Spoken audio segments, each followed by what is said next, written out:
नमस्तेस्तु भगवन् विश्वेश्वराय महादेवाय त्र्यम्बकाय त्रिपुरान्तकाय त्रिकाग्निकालाय कालाग्निरुद्राय नीलकण्ठाय मृत्युञ्जयाय सर्वेश्वराय सदाशिवाय श्रीमान् महादेवाय नमः।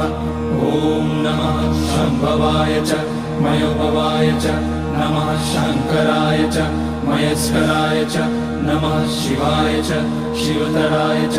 ॐ त्र्यम्बकं यजामहे सुगन्धिं पुष्टिवर्धनम् उर्वारुकमिव बन्धनान् मृत्योर्मुक्ष्यमामृतात्। नागेन्द्रहाराय त्रिलोचनाय भस्माङ्गराय महेश्वराय नित्याय शुद्धाय दिगम्बराय तस्मै नकाराय नमः शिवाय। मन्दाकिनी सलिलचन्दन चर्चिताय नन्दीश्वर प्रमथनाथ महेश्वराय